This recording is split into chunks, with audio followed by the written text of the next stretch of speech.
If you would, take your Bible and go with me to the book of Ecclesiastes. If you turn your Bible about half into, you'll land somewhere in the Psalms, and if you just go forward a few pages, you will find the book of Ecclesiastes. You may be out of habit in finding it because it is a book that many people avoid. It's not the book that people often turn to for comfort and for encouragement. In fact, that most people, I think of Ecclesiastes as a rather depressing book. Herman Melville, the author of Moby Dick, said that Ecclesiastes is the truest of all books. And I hope that as we walk through this in the coming weeks that you will see this is not a depressing book, but it is full of incredible wisdom. I think it is full of incredible joy, that it points us to what it means to live life in this world and to live it fully, to live it before the face of God. We're going to read this morning the first 11 verses of chapter 1 in just a moment, but just to give you a few sort of pieces of context, we don't know for sure who the author of the book is. That he identifies himself in verse 1 just as the preacher, but tradition has said often that probably Solomon is the author. He calls himself a son of David and a ruler in Jerusalem, but he never uses his name. He never tells us his name. Solomon is as good a guess as any. If Solomon writes the book of Ecclesiastes, then it probably comes somewhere in the 9th, 10th century. If not Solomon, it could be anywhere from the 9th, 10th century all the way to the 3rd or 4th century. There's a huge range. All we get from the author is this title that he gives himself in verse 1. He calls himself the preacher. The Hebrew word is kohelet. It is one who, by his teaching, by his preaching, he gathers a people together. He gathers a crowd. Even the name of the book, Ecclesiastes, is the sort of English version of both the Greek and the Latin word for preacher. It is one who gathers, one who preaches. And so just throughout the book, he refers to himself as the preacher, and he is bringing us particular wisdom as he gives us observation of the world. He gives us instruction. This is how you're to live in the world. He gives us, in some sense, lament that the world is not as it should be. Even as we read this morning, I want you to see that the preacher is asking us to examine our lives as we read. And I think he asks a particular question that is, I think, pervasive from beginning to end in the book. I want you to, even as you hear these words this morning, to ask yourself this question. What is it that you're living for? What is the aim of your life? And then the follow-up to that question is, and how's that working out for you? The preacher says in Ecclesiastes chapter 1, verse 1, the words of the preacher, the son of David, king in Jerusalem. Vanity of vanities, says the preacher. Vanity of vanities. All is vanity. What does man gain by all the toil at which he toils under the sun? A generation goes and a generation comes, but the earth remains forever. The sun rises and the sun goes down and hastens to the place where it rises. The wind blows to the south and goes around to the north, and around goes the wind. On its circuit, the wind returns. All streams run to the sea, but the sea is not full. To the place where the streams flow, there they flow again. All things are full of weariness. Man cannot utter it. The eye is not satisfied with seeing, nor the ear filled with hearing. What has been is what will be. And what has been done is what will be done. And there is nothing new under the sun. Is there a thing of which it is said, see, this is new? It has been already in the ages before us. There is no remembrance of former things, nor will there be any remembrance of latter things yet to be among those who come after. In 1997, Korean Air Flight 801 took off from Seoul and headed towards Guam. Took off in the evening. It was late. Pilots had been working all day. This particular pilot had made this trip a handful of times over the last 6 weeks. He knew the airport well. He had flown into it even just within those last few weeks. But this flight was different, that they were alerted before they took off that what's called the glide scope, this piece of technology that essentially allows an aircraft to have the right approach angle, that it literally is basically a laser beam that guides aircrafts all the way down to their landing, all the way down to the runway, that they were alerted before they took off. The glide scope is down. It's being repaired. And so as they were flying towards the airport, that the pilot tells his co-pilot they're going to have to rely on an older method, a less reliable method. And he says to him, essentially, what we'll do is rely primarily on a visual approach. That I know this airport well, I've flown here recently, and we'll see the runway lights and we'll land visually. The problem was, it was dark. It was late. You can listen to the cockpit recording. The pilot complains on the flight about how tired he is and how hard they're working him and how he needs more time off. And as they approach the airport, a storm rolls in. So now it's not just late and dark. Now it's cloudy. The storms are surrounding them. And the pilot says to the co-pilot, "Don't worry, the clouds will break and we'll see the runway and we'll land."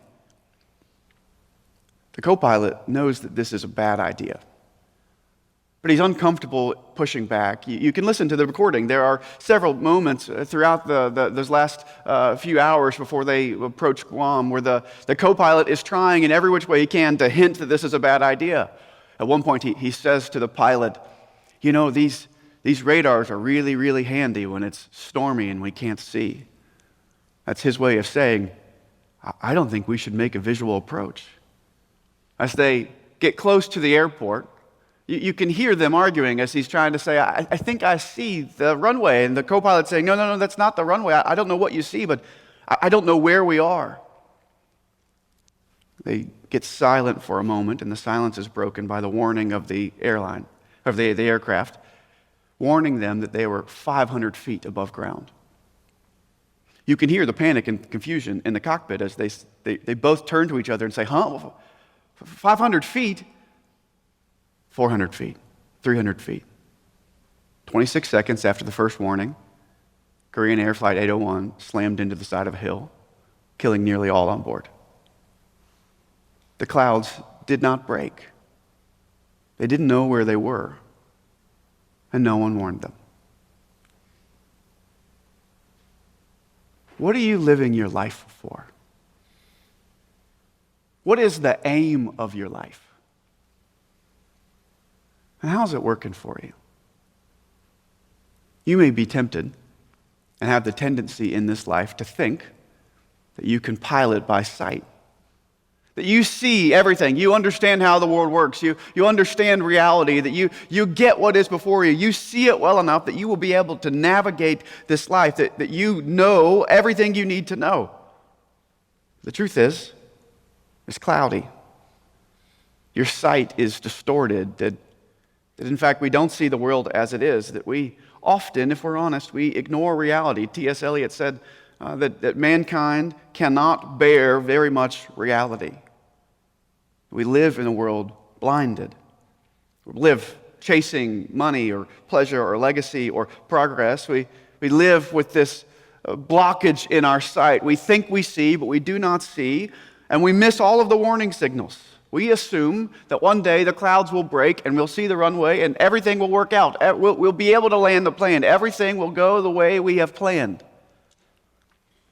I want you to think of Ecclesiastes as a kind and gracious co-pilot who is not subtly warning you that this is a bad plan, but who is eagerly, explicitly warning you, you do not know where you are, and you do not know where you're going, and this is going to end badly. The clouds are not going to break.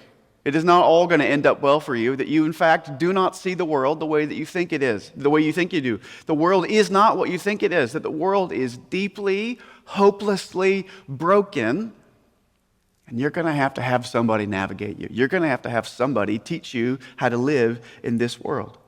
That he shows us the reality. In some sense, that's what Ecclesiastes is. It is the preacher pulling back the curtains to say, this is what the world really is. This is what is before you.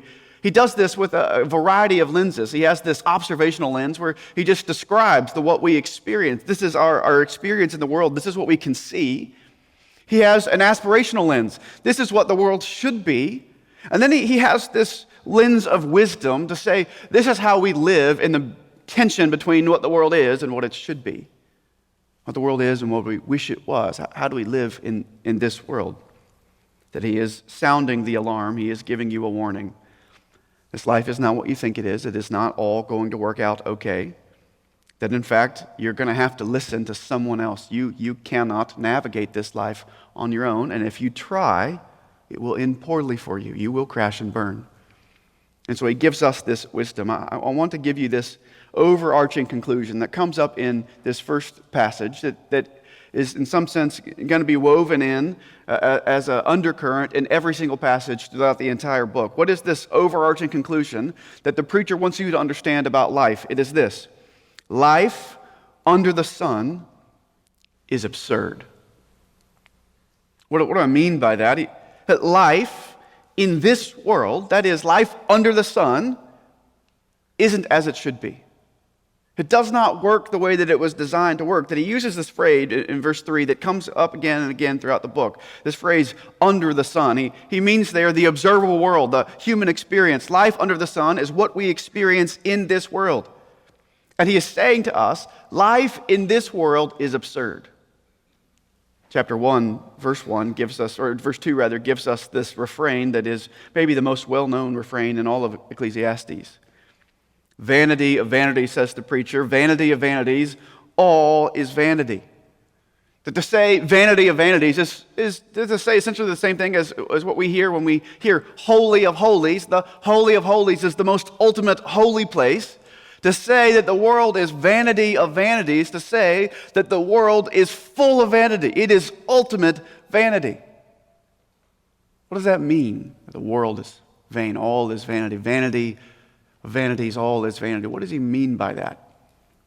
It's an incredibly interesting word that he uses, one that is notoriously hard to find a good English word to approximate what he means. That often in the Old Testament, this word havel is used of a vapor. It is used of things that are fleeting. That there's a sense in which to say that all is vanity, the world is vanity, is that the world is fleeting. It's ungraspable. You can't hold on to it. It is here one moment and gone the next. That's certainly a part of what he means by all is vanity. But I think what he does is point us to something that is more than that is deeper than that. I just read, even in preparing for this series, one particular commentator that I think is right, that maybe a better word rather than simply vanity to describe this word is the word absurd. That what the preacher is pointing out throughout the book is the absurdity of life. He's pointing out for us the gap between what we want and what we long for and what we look for in the world and what we actually get. He's going to tell us all the unreasonable, illogical things that happen in this life. That this life is wholly and completely unsatisfying. That it doesn't work the way we wish it did. That this life is full of frustration and futility and confusion and disappointment. That it is absurd. Vanity of vanities, all is vanity. You could maybe colloquially say that the preacher is saying that everything is nothing. Nothing really matters. Vanity of vanities, all is vanity. Life in this world is absurd. But is he really saying nothing matters? I mean, if he's saying that, if he's really saying nothing matters, if everything is nothing, then nothing matters, and so we should eat and drink and be merry because tomorrow we die. I want you to see that the writer, the preacher, is driving you to a particular question that he gives us in verse 3. He wants to ask you to ask this question. If all is vanity, if the world is absurd, if everything is nothing, if it seems as if nothing matters, then we have to then ask ourselves this question. What will we get if we invest our life in this world? What will we get if all of our hope and our dreams and all of our joy is sought in this life, in this world? What gain will there be for us? He asks this question in verse 3. What does man gain by all the toil at which he toils under the sun? That is his work, his labor. What does man gain? What will he get from all of his labor under the sun? You could ask the question this way. If all is vanity, if it seems that the preacher is saying everything is nothing, what profit is there in this life? Well, what point is there in living? It's the word he uses, gain. What profit is there? The profit is what is left over when all is said and done. When all the bills are paid, when all the invoices are paid, when everything is said and done, the profit is what you have left over. And so he says, all the world is vain. This life is absurd. And so the question you ought to ask then is, what point is there in living? What profit is there in this life? What gain is there to be had in all the labor and all the toil? What do we get for this life? If we invest our life here in this world, what profit will we have? Is everything really nothing? Does anything really matter? What he does in these first few verses is to begin to answer this question. And in many ways, what he does in the first 11 verses is to introduce not just the answer, the conclusion that he has, and the question that backs up that conclusion, but then to give us, in some sense, all of the categories of things he's about to talk about. That this is, you could take chapter 1, verses 1 through 11, as a summary for the rest of the book. That he is going to unpack a lot of these themes as he moves forward, but he is showing you at the very beginning, if life is vain, if all of life is absurd, what gain is there under the sun? What profit is there if you give yourself to this life, if you put all of your hope here in this world, what profit will you have? And here's the answer he gives in chapter 1. None. What gain, what profit is there in this life? His answer is, there is none. There is no gain, there is no profit in this life. If you put your hope in this world, everything is nothing. And he gives us a poem beginning in verse 4. 4 through 11 is this poetic structure in which the back half mirrors the first half. So that verse 4 and verse 11 go together. And then verse 5 and 6 and verse 9 and 10 go together. And then the center of the poem is there in verses 7 and 8. That he answers this question. This is what the poem is answering. What gain is there in this life? And his answer is, there is no profit in this world. If you put your hope in this life is absurd, and there is no gain for your toil under the sun. And the poem seeks to answer then, why? Why is that? Why is it, if you put your hope in this life, that there is no gain? Here, he tells us why. There is no profit in this life, number one, because nothing lasts. In verse 4, he says, a generation goes, and a generation comes, but the earth remains forever. He speaks to this universal human experience. A generation is going to be born, and a generation is going to die, and the world will keep going. That at any point in human history, there are somewhere between 4 or 5 or 6 generations living. That's really about the max that we have on the earth at one time. And he says, this is the pattern of life. A generation is going to come, and a generation is going to go, and the world is going to keep spinning.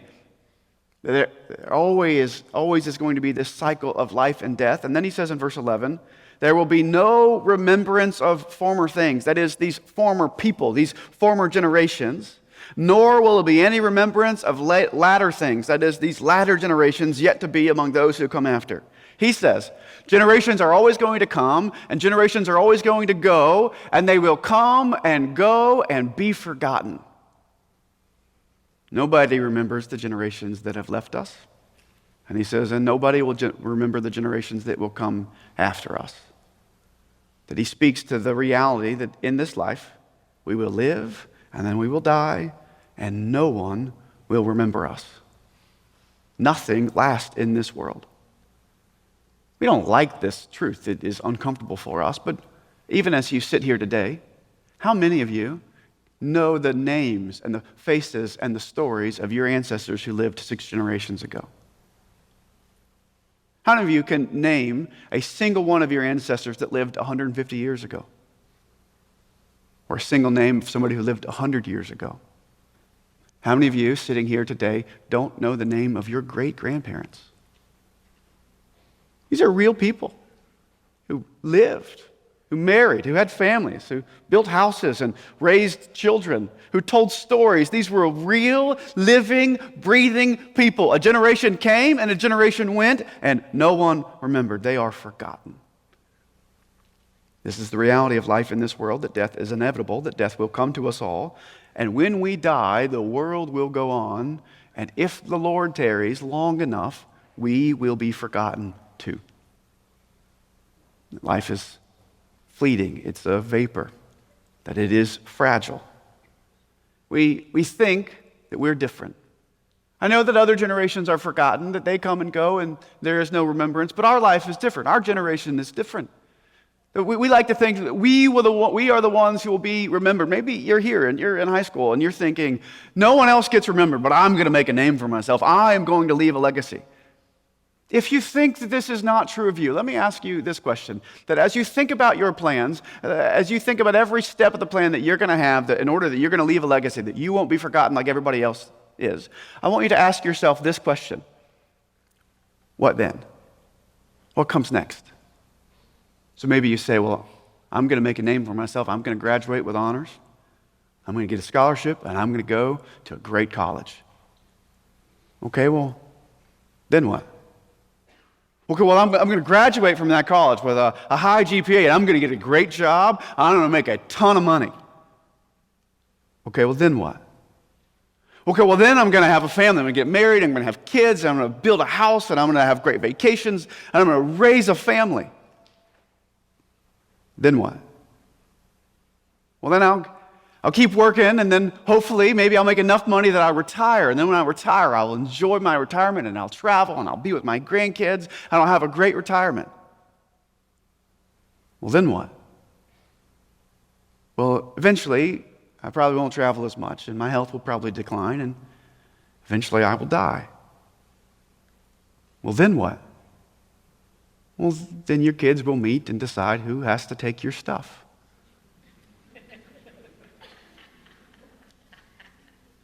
And then what? Maybe you are particularly successful and your industry, your company, that maybe they even name a building after you, or they build a statue of you that you might be remembered. Then what? Eventually, enough time will pass, they'll have to put a plaque on the building or put a plaque on the statue because no one will remember who you are. If you wait long enough, all of us will be forgotten. You cannot put your hope in the legacies of this world. He says, what profit is there in this life under the sun? He says, this life is absurd. If you put your hope here, you will have no profit. You will have no gain. Why? Because nothing lasts. You will live and you will die, and the world will forget you and keep on spinning. A generation comes and a generation goes, and there is no remembrance. You cannot count on legacy in this life, that if you invest here, you will lose all of your investment. What gain is there under the sun? None. Because nothing lasts. And number two, nothing is new. You look at verses 5 and 6, and then the mirror passage 9 and 10, that he says that the progress, the so-called progress that we see in this life is an illusion. That in fact, there is nothing new under the sun. In 5 and 6, he gives these two images, the sun and the wind. That the sun, every day, it rises and it goes down. It goes back to the same place that it rose from. It goes up and it goes down. And then he describes the wind. It blows to the north, it blows to the south, and it goes around and around, and it returns on its circuit. That he's speaking to the cyclical nature of these things, that every day they expend a lot of energy, but nothing fundamentally changes. Every day the sun rises and the sun sets, and it's going to do the same thing tomorrow, that there is no real change, that it's going to rise and it's going to set. It expends a lot of energy, but nothing has changed. There is nothing new. So he says then in verse 9 and 10, this is true of the human experience. What has been is what will be. What has been done is what will be done. There is nothing new under the sun. He says, is there a thing? Maybe you're tempted to think, oh, there's a thing that I can look at and say, this thing is new. See, this is new. He says, don't be surprised. It has already been in the ages before us. There is nothing new in the world. This is the human experience in this broken life. That what has been is what will be. That what has happened is what will happen. What people have done is what they will do. That in fact, as we go through history, there is a lot of human effort expended, but there is no real progress. The human condition and the human experience remains largely unchanged. We are fundamentally, in many ways, the same way that we have always been. That every generation of human beings deals with the same thoughts and ideas and successes and failures. They're just dressed up differently. There's a lot of work, there's a lot of stuff that happens, but human nature, human condition remains fundamentally unaltered. And some scholars think that even in this image of the sun and the wind, that he might be alluding to kings and kingdoms. As often in poetic language, the sun and the wind refers to these political kingdoms. And part of what he's saying is that all of these kingdoms of the world, all these kingdoms of men, they're going to rise and they're going to fall, and we're going to be in the same spot as we were before. There's nothing new under the sun. Nothing is going to change. That feels to us very counterintuitive because we feel like we're making progress. In fact, I think every generation feels like we're making progress. You think, no, we've actually invented a lot of new things. We have a lot of progress in medicine or in art or in technology. That it can't be true that these things haven't changed us at all. No, our generation is unlike every generation that's come before us. We have unique successes and unique struggles and unique failures because we really have found new things, that the human condition has changed for us. Maybe you think, no, we're not unlike all these generations. We are unique. I read recently a cultural commentator speaking on the condition of kids these days. This is what he said. Children now, they love luxury. They've got bad manners and contempt for authority. They show disrespect to their elders. They're now tyrants of their families rather than servants in their households. I didn't read that in the Atlantic. In fact, that's Socrates in 400 BC. There is nothing new under the sun. John Philip Sousa, writing in 1906 about the phonograph, could be speaking in the same breath about artificial AI and musical AI or Spotify. He writes, "These talking machines are going to ruin the artistic development of music in this country. We will not have a vocal cord left. The vocal cord will be eliminated by the process of evolution." 120 years ago, there is nothing new under the sun. What has been is what will be. There is no new true progress. Nothing really changes. Though every generation promises progress. Every generation thinks we have uniquely figured it out, that the future is secure because we have fixed it. We have solved the human experience. Many of you have probably read about this before. In 1964 in New York City at the World Fair, GM had a section of the World's Fair called Futurama, in which they predicted what the world would look like in 1984, just 20 years into the future. They had an underwater city. They had a moon colony. They had images of jungles cut down and highways built over top of them. They called themselves, Futurama was showing that we are on the precipice of the future. We have solved all the world's problems. The reports say that as people walked through it, they wept with joy at all that was about to come in 1984. Every election that I've lived through in my life is the most important election ever. Every invention that has been made in my lifetime is a life-changing, world-altering invention. Every event that happens is unprecedented. Why do we say these things? It's because we think we're different. We think that we have found new things, that we have made real progress. He says there is nothing new under the sun. Nothing really changes. We are tempted to begin to believe that we have found it, we have solved it, that no one has ever experienced what we have. And so we trust ourselves. He's going to speak to this later in the book, that we think we've fixed life, so we don't need God. We can trust ourselves. All the previous generations, they were too foolish to figure these things out, but we have fixed them. We trust ourselves. We think that we're unique, that we have unique stresses and sorrows and struggles, and so we deserve a break because no one understands what it's like to live in 2026. No previous generation has had to deal with the things that we have had to deal with. He says there is nothing new under the sun, writing maybe 3,000 years ago. And if the Lord tarries, and there are people reading Ecclesiastes 1,000 years from now, the human condition will remain unchanged. The people 1,000 years from now will have the same struggles. They'll be seeking the same solutions to the same problems. A lot of energy will be expended, and nothing will fundamentally be different. What gain is there? What profit is there in this world, in all of your toil under the sun?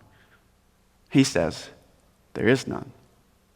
Nothing's going to last. You will live and die and be forgotten. And nothing will change. Nothing is new. And lastly, number 3, nothing satisfies. We get to the heart of the poem in 7 and 8, this center main section. He says that you have to understand that nothing in this world will satisfy you. Nothing will ever fill you up. He gives in verse 7 this image. All the streams, they run to the sea, but the sea is not full. To the place where the streams flow, there they flow again. What's the point? The ocean never fills up. The streams keep flowing, but somehow the ocean is never full. And the streams never quit flowing. That it just is continual. He says this is the human experience. That you will never be filled up in this life. You will never be satisfied. All things, he says in verse 8, all things are full of, that is quite literally the word he uses, all things suffer from, have been, we might say, subjected to this weariness, that the world is tired. And he says the world is so weary, man cannot utter it. He says it is hard for man to find the words to describe the weariness of a world in which no one is satisfied. The eye is not satisfied with seeing, nor the ear filled with hearing. He says no matter what happens to you in this life, no matter what you chase, you will not find anything that satisfies. That the streams will keep flowing and the ocean will never be filled up. Nothing in this world will satisfy. You know this to be true intuitively, whether you want to admit it or not. Think about this. Next time you experience some simple pleasure in the world, see if maybe the first thought that doesn't pop up into your soul is not this. I'd like to do that again. I would like more of that. The other day I went into a store and I just by accident ran across a 6-pack of zero sugar blackberry ale 8. I didn't know such glory existed. And I bought it. And I kid you not, as I'm driving away, before I'd ever had a single drop of it, what am I thinking in my head? I should have got more. I bet this is a limited time thing. Maybe I should go back. I could stop tomorrow. I could have Hannah go. Before I've ever got to enjoy this simple pleasure, what am I thinking? My soul is crying out for more. I want more. This is not enough. There is nothing in this life that will truly satisfy you. Every pleasure, every joy that you experience will leave your soul asking for more. There's no amount of money in this life that is going to please you and fill you up and satisfy you. Have you found that it seems that every time you get a raise, in fact, the amount of money that you need to be happy just moves up the scale just a little bit. You're never going to have enough money where you say, this is enough, I'm satisfied with all the money that I have. That there's always going to be a little bit more that you can have. There's no amount of food that will satisfy you. You're going to eat your fill, and guess what? You'll get hungry again. You're going to drink, and you're going to get thirsty again. There's no amount of rest that you're going to find that is enough. Do you find that the days that you go to work go by really slow, but your day off goes by so quickly? Do you wake up on Monday morning and think, that weekend was enough. I am ready to go back to work. Nothing in this life will satisfy you. You will be tempted to chase satisfaction in this world and all of these things, and you will find that the satisfaction you're looking for, the filling that you're looking for, will always seemingly be just one more step away. Listen, if you feel this, you have to understand, you're not crazy. It really is how the world works. Because life under the sun, the preacher says, is absurd. It promises, but it cannot deliver. What gain is there in all of our toil under the sun? What hope is there for us in this life? The preacher says there is none. Nothing will last, and nothing is new. Nothing will stay the same. Nothing will change, and nothing will satisfy. It brings to light this question. Well, what point is there in this life? It brings up in us this deep problem that we're meant to feel. If you feel this, it's because the preacher is writing so that you would feel it. You ought to be asking ourselves, why is the world this way?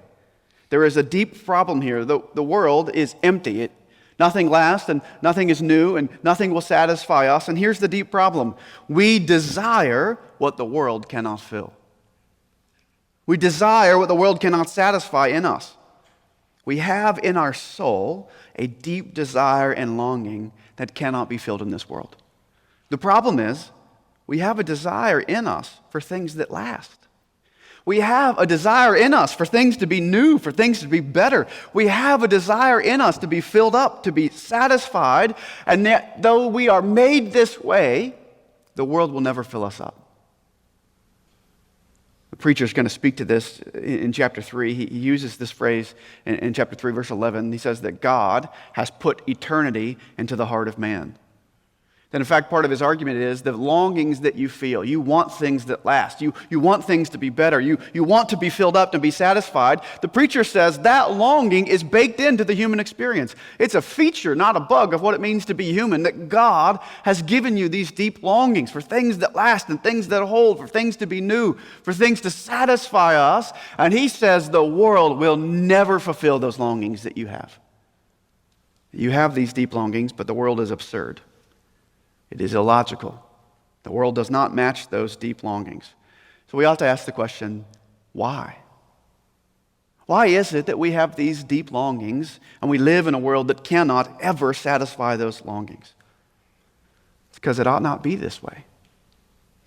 That the world is not as it was created. That the world is, what the New Testament tells us, suffering under the curse of sin. That the world is deeply and hopelessly, in and of itself, broken. That what the writer is doing is helping you to see the world will not satisfy you because the world cannot satisfy you. Paul speaks to this idea in Romans chapter 8, interesting with the word that he uses. Paul says in Romans chapter 8, verse 20, for the creation, speaking of the world, the creation was subjected to futility, not willingly, but because of him who subjected it, in hope that the creation itself will be free from its bondage to corruption and attain the freedom of the glory of the children of God. For we know that the whole creation has been groaning together in the pains of childbirth until now. And not only the creation, but we ourselves who are the firstfruits of the Spirit, we groan inwardly as we wait eagerly for the adoption as sons, the redemption of our bodies. Paul says, why does the world not work the way we want it to? He says, because the creation has been subjected to futility. The word that Paul uses there, if we translate futility, is the Greek version of the Hebrew word for vanity. In fact, in the Septuagint, that is the Greek version of the Old Testament, it is the same word that the writers use throughout the book of Ecclesiastes to describe the world as vanity of vanities, all is vanity. Paul says the absurdity that we feel in the world, the absurdity has been subjected to the world by God. That in fact the world is suffering under the curse of sin. That he describes the whole creation, and us included, as groaning under this curse, groaning under the weight of sin, waiting for our redemption, waiting for all things to be made new. That Paul says you will feel this brokenness in the world because the world is deeply altered by the curse. That when sin comes into the world, that things are different. If you go back to Genesis chapter 3, when you see when Adam and Eve eat of the tree and sin enters into the world, God had given them a commandment to be fruitful and to multiply, to fill the earth and subdue it. And as God in Genesis chapter 3, as he lays out for them the curses that are coming upon them, what does he tell them? He tells them that their job as human beings, their experience in the world is now fundamentally altered because of sin. Everything that they were supposed to do is now harder because of sin. Being fruitful and multiplying, well, God says now, children will only come forth in great pain and danger.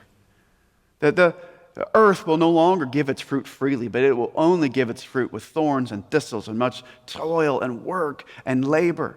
That Paul says, or the God says in Genesis chapter 3 that even the relationship between Adam and Eve, that what they need in order to be fruitful and multiply, to fill the earth and subdue it, that he says even this is going to be in danger, that you'll desire your husband's place and he'll rule over you. That all of creation is cursed. That we are groaning under the weight of sin. That sin has made the world absurd. You ought to remember this when you look at the world and you wonder, why is the world like this? Why is it that the wicked seem to prosper? Why is it that the righteous seem to die young? Why is it that I can't seem to get ahead, that I can't be satisfied? Why isn't the world better? The answer of the Bible is this: sin. The world is groaning under the weight and the curse of sin. It is deeply broken. It is, Paul says, subjected to futility, to vanity, to absurdity. Vanity of vanities, all is vanity. It seems when you look at the world that everything is nothing. This life is absurd. You feel better yet? You encouraged and uplifted, ready to face the day tomorrow. Vanity of vanities, all is vanity. The world is absurd. Why does the preacher tell us this? Is it so that when your alarm goes off tomorrow, you'll simply hit snooze and think, what does it matter anyway?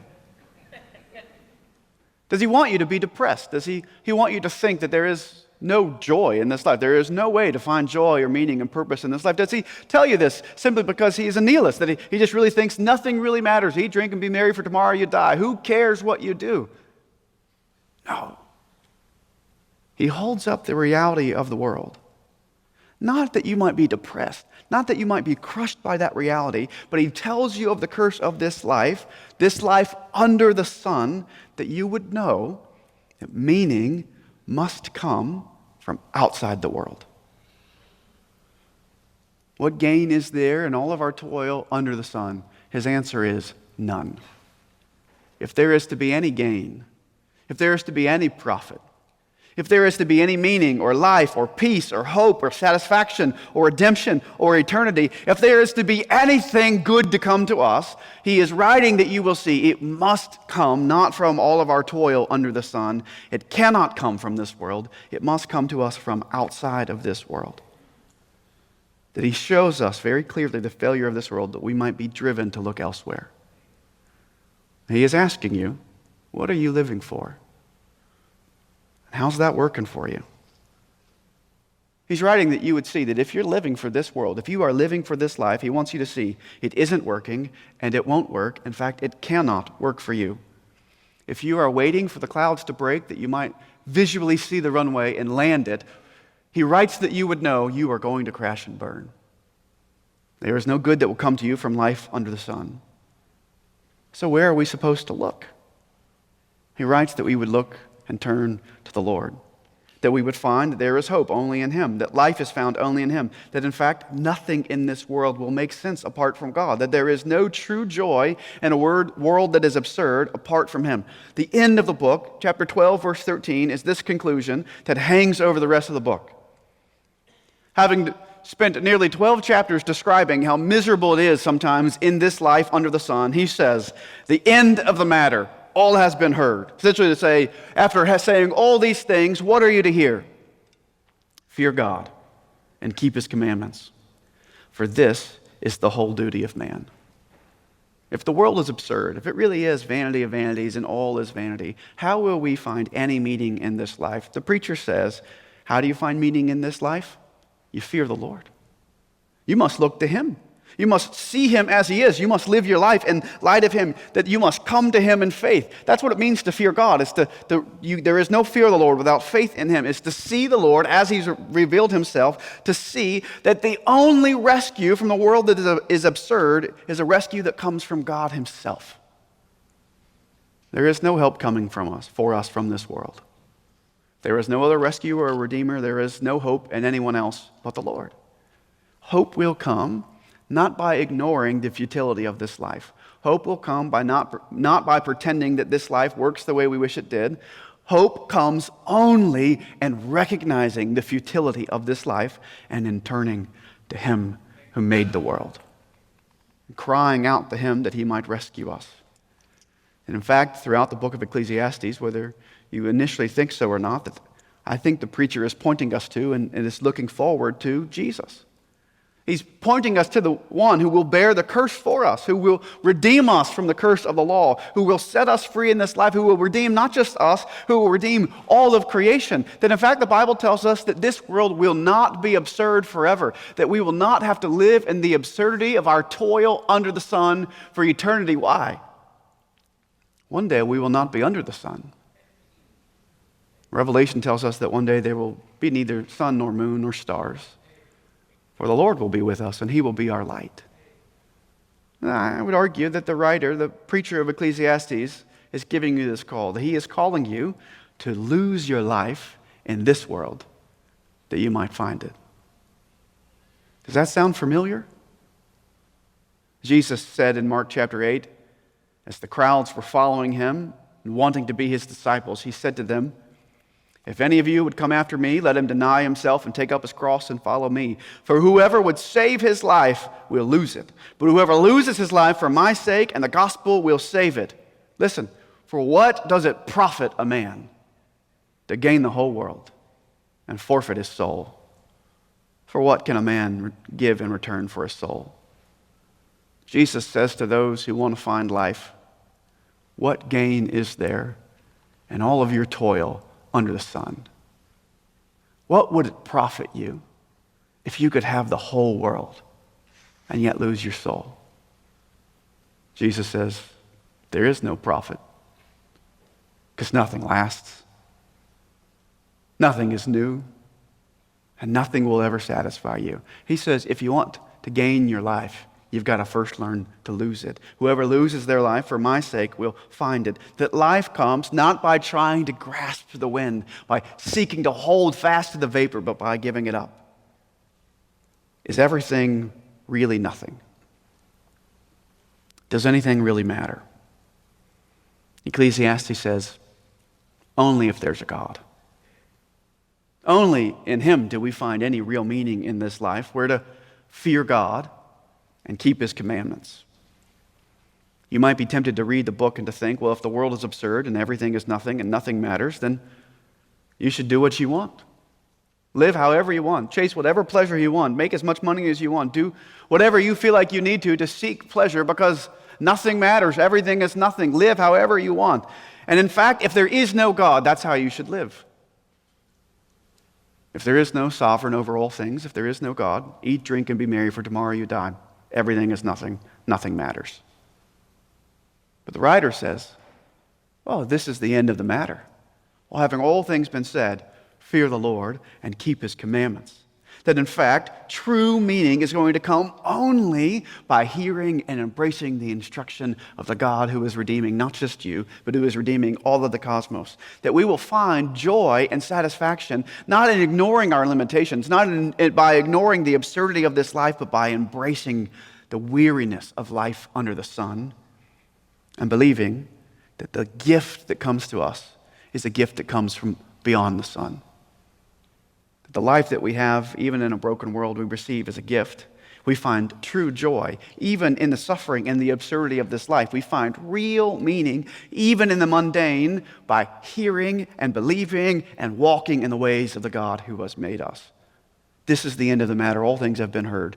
Fear the Lord and keep His commandments. If you want a full life, real joy, deep meaning, ultimate hope, the preacher says you cannot find it under the sun. All is vanity and everything is nothing. But if you'll look to the Lord, if you'll fear Him, listen to His word and walk in obedience, if you will fear the Lord and keep His commandments, you will find, even in an absurd world, real joy and real hope, even in the midst of brokenness. Jesus stepped into this brokenness. And He took on flesh. The Bible says that He bore the curse of sin, that in Him we might have life. Vanity of vanities, all is vanity. This world truly is absurd. Nothing will last, nothing is new, and nothing will satisfy you. Yet Jesus has come. He says that we might have life and life abundant. And true life is found only in him. Let's pray.